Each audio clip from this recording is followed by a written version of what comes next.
Hello friend, मैं गोलू और मेरे इस यूट्यूब चैनल पे आप सभी का एक बार फिर से स्वागत है। और आज की इस वीडियो में हम क्लास 10th या क्लास 12th के सबसे important topic image formation by concave mirror start करने जा रहे हैं। ये टॉपिक जो है एग्जाम के पर्सपेक्टिव से काफ़ी इम्पोर्टेंट है, क्योंकि हर एग्जाम में इस टॉपिक से क्वेश्चन पूछा जाता है।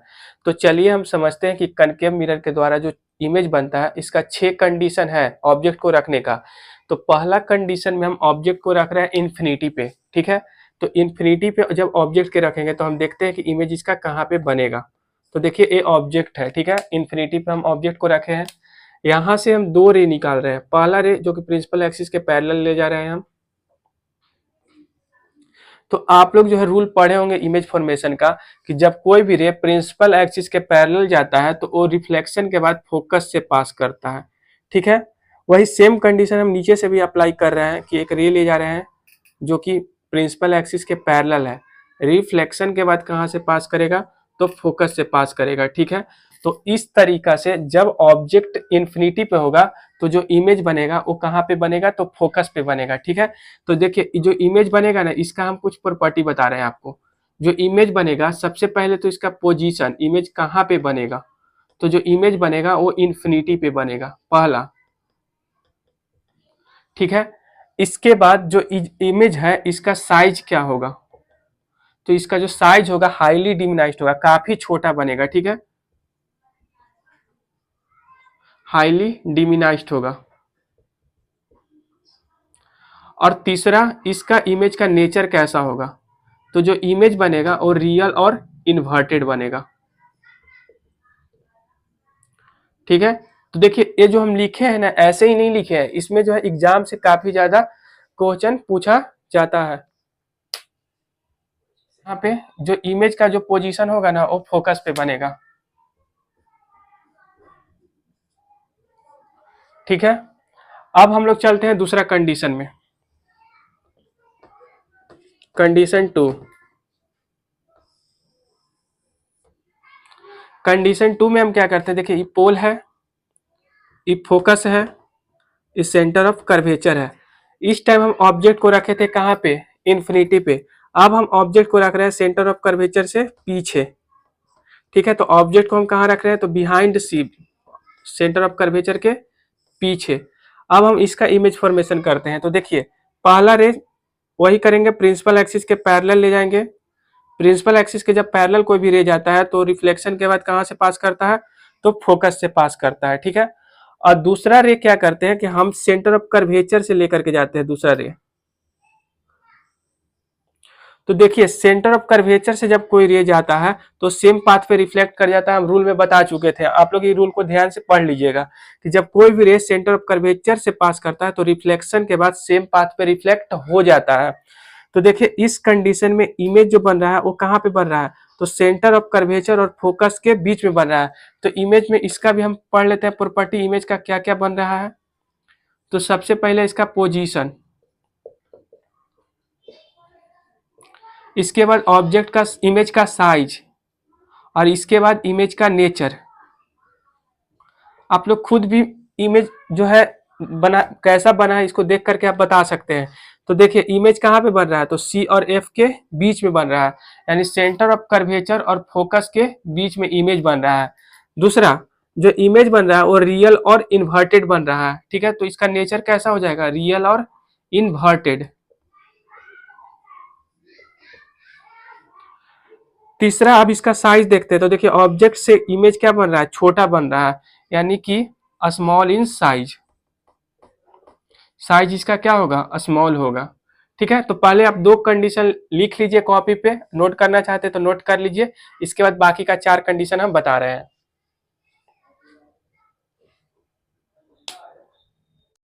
अब हम लोग केस 3 देखते हैं। तो केस 3 में हम क्या करेंगे? ऑब्जेक्ट को सेंटर ऑफ कर्वेचर पे रखेंगे, ठीक है। अब ऑब्जेक्ट को जब हम सेंटर ऑफ कर्वेचर पे रखेंगे तो देखते हैं इमेज इसका कहाँ बनेगा। तो सबसे पहला जो रे है इसके पैरेलल हम ले जाएंगे। तो वही लॉ रूल कि अगर कोई रे प्रिंसिपल एक्सिस के पैरेलल जाएगा तो रिफ्लेक्शन के बाद कहाँ से पास करेगा? तो फोकस से पास करेगा, ठीक है। दूसरा हम क्या करेंगे कि दूसरा रे भी वही करेंगे।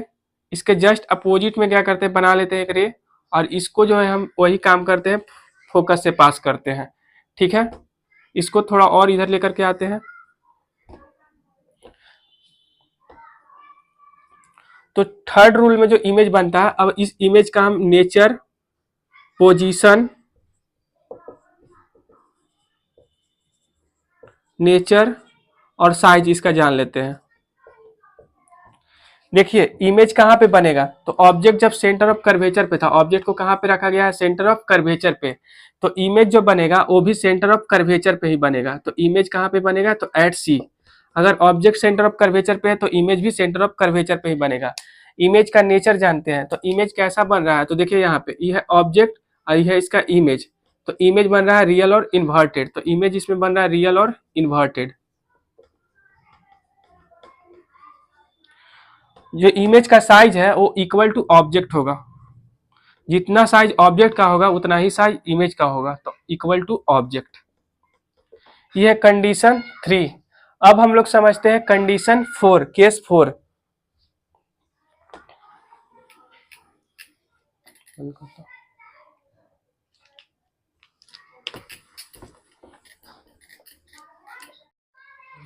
चलिए अब चौथा केस हम लोग पढ़ते हैं। तो चौथा केस में जो है ऑब्जेक्ट को हम सेंटर ऑफ कर्वेचर और फोकस के बीच में रख रहे हैं। ठीक है, कहाँ पे रख रहे हैं, तो between C and F, centre of curvature और फोकस के बीच में रखते हैं।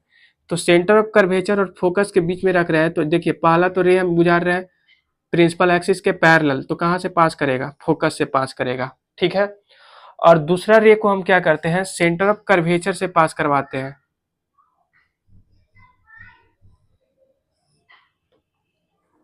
ठीक है, तो देखिए सेंटर ऑफ कर्वेचर से जब पास करवाते हैं तो सेम पाथ पे रिफ्लेक्ट कर जाता है रे। तो यहाँ पे कहाँ पे इमेज बन रहा है, यहाँ पर इमेज बन रहा है। तो अगर सेंटर ऑफ कर्वेचर और फोकस के बीच में अगर ऑब्जेक्ट रखा हुआ है तो इमेज जो बनेगा वो सेंटर ऑफ कर्वेचर के पीछे बनेगा। तो सबसे पहले इमेज का पोजीशन तो बिहाइंड सी होगा, यानी सेंटर ऑफ कर्वेचर के पीछे होगा। इसके बाद इमेज का नेचर, तो जो नेचर इमेज का जो नेचर है वो रियल और इन्वर्टेड है, रियल और इन्वर्टेड। इसके बाद इसका साइज, देखिए ऑब्जेक्ट से इमेज क्या बन रहा है, बड़ा बन रहा है, तो इसका हो जाएगा बिगर देन ऑब्जेक्ट। ऑब्जेक्ट से क्या बन रहा है, इसका बड़ा बन रहा है। ठीक है, तो 4 कंडीशन हो गया। अब हम लोग 5वां कंडीशन देख रहे हैं, केस 5।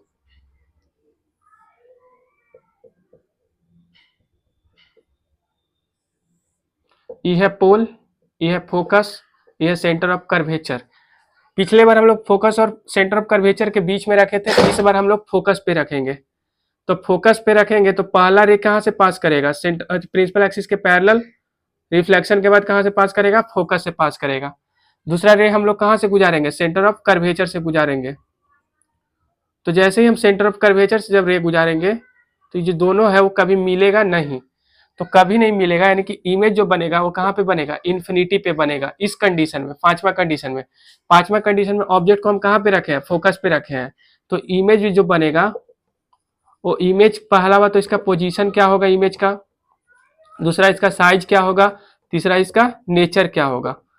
तो देखिए पोजीशन क्या है इमेज का, तो इन्फिनिटी पे बन रहा है इमेज, तो इमेज फॉर्म्ड एट इन्फिनिटी। इसका साइज क्या है, तो बहुत ज्यादा बड़ा है, हाईली डिमिनाइज्ड, हाईली मैग्नीफाइड हो जाएगा इमेज, इमेज हो जाएगा हाईली मैग्नीफाइड। और जो नेचर होगा इमेज का, वो नेचर क्या होगा, तो रियल और इन्वर्टेड होगा, उल्टा बनेगा। ठीक है, तो 5 कंडीशन हो गया। एक लास्ट कंडीशन है छठा।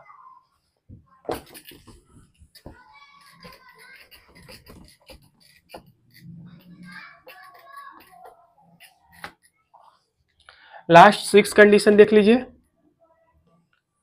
ये है एक कनकेव मिरर, प्रिंसिपल एक्सिस है, फोकस, सेंटर ऑफ कर्वेचर, पोल। इस बार ऑब्जेक्ट को हम फोकस और पोल के बीच में रख रहे हैं। कहाँ पे रख रहे हैं, तो बिटवीन फोकस एंड पोल। तो ऑब्जेक्ट जब हम पोल और फोकस के बीच में रखते हैं तो पहला रे इसके पैरेलल जा रहा है, रिफ्लेक्शन के बाद कहाँ से पास करेगा, फोकस से पास करेगा पहला, और दूसरा सेंटर ऑफ कर्वेचर से पास करेगा। तो देखिए दोनों कहाँ पे जा रहा है, मिरर के सामने जाकर के मिल रहा है, मिरर के पीछे जाके मिल रहा है। तो सबसे पहले हम इसका वही चीज जान रहे हैं, पहले इमेज का पोजीशन समझते हैं, उसके बाद इमेज का नेचर और फिर इसका साइज। तो पोजीशन देखिए, मिरर के पीछे इमेज बन रहा है तो बिहाइंड द मिरर।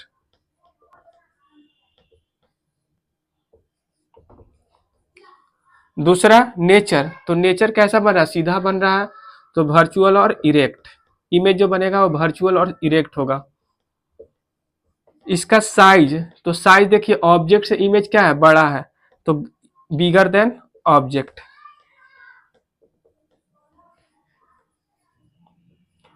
तो उम्मीद करते हैं कि आपको 6 केस समझ में आ गया होगा। तो वीडियो पसंद आया हो तो चैनल को सब्सक्राइब कर लीजिएगा, बेल आइकन को प्रेस कर लीजिएगा। बाकी के लिए धन्यवाद।